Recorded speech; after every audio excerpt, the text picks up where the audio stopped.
సిద్దిపేట జిల్లా గజ్వేల్లో శ్రీ సీతారామ ఉమామహేశ్వర బ్రహ్మోత్సవాల్లో జబర్దస్త్ టీం భక్తులను తమ కామెడీతో అలరించారు. ఆసం అప్పారావు, వినోదిని, పవన్ యాంకర్గా చెంటి సందడి చేశారు. ఈ కార్యక్రమానికి ముఖ్య అతిథిగా మున్సిపల్ చైర్మన్ రాజమౌళి, మాజీ మున్సిపల్ చైర్మన్ గాడిపల్లి భాస్కర్, గుడి ధర్మకర్త రాజశేఖర్ శర్మ హాజరయ్యారు. సో అలాగే ముందుగా ఇంత చక్కటి అవకాశం మాకు కల్పించినటువంటి మున్సిపల్ చైర్మన్ భాస్కర్ అన్న గారికి, మాజీ మున్సిపల్ చైర్మన్ భాస్కర్ అన్న గారికి thank you so much sir. అయ్యవారు నమస్కారం. సో ఎలా ఉన్నారు అందరూ? అప్పుడు చిన్నపిల్లల వాయిస్ లో వినబట్టినాయి, పెద్దోళ్ళు ఏంటి అలసిపోయారా? నువ్వు కనీసం వచ్చిన తర్వాత తల్లిదండ్రుల కాదండి, నాకు అప్పదని చెప్పండి మా నాన్న. ఎవరిని సింహాలు ఎక్కడ ఉంటాయంటే జూలో చెప్పాడు. తల్లిదండ్రులు ఇంతమంది సింహాలు ఉంటాయి. హలో, ఇందాక కారులో వచ్చేటప్పుడు కూడా మీరే అబద్ధం చెప్పారు. మీ ఇద్దరు కలిసి ఏంటది?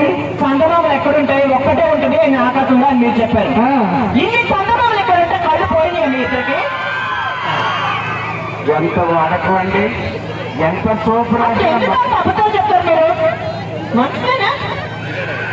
ఎదురుగా చందమామలు పెట్టుకొని ఒక్క చందమామ ఒకటి అంటారా? తరువాత మరలా మేము ఇలానే కొంతమంది కళాకారులు తీసుకొచ్చి అక్కడ స్టేజ్ వేసి పెడితే ప్రజలంతా బ్రహ్మాండంగా వేదిక దగ్గరికి రావడం, కార్యక్రమాలు మన గజ్వేల్ ప్రాంతంలో జరగడానికి రామాలయమే శ్రీకారం చుడుతుంది. రామాలయం ప్రోగ్రాం అంటేనే మన గజ్వేల్ ప్రోగ్రాం లాగా చాలా చక్కగా జరుగుతుంది. ఇక్కడ చేసినామంటే ఏదన్నా ప్రోగ్రాం నా ఇంట్లో మా ఊరిలో చేస్తున్నంత తృప్తి ప్రతి వ్యక్తి కూడా అనుభవిస్తారనడంలో ముఖ్యంగా దాతలు అడిగిన వెంటనే చాలా మంది దాతలు ముందుకొచ్చి చేశారు కాబట్టి ఈ ప్రోగ్రాం ఇంత రసవత్తరంగా జరిగింది. వినోదిని నిన్న కావలిలో షూటింగ్ లో ఉన్నారు, అప్పారావు గారు వైజాగ్ లో ఉన్నారు. ఈ విధంగా గజ్వేల్కి రావాలన్న వెంటనే వచ్చిన ఏమైంది దేవసేన చెప్పు. ఏంటి దేవసేన? ఏమైంది దేవసేన?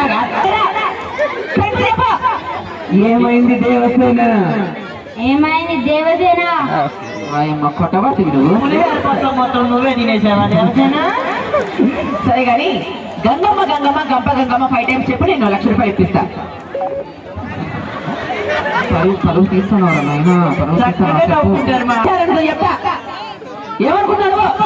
గంగమ్మ గంగమ్మ గంప గంగమ్మ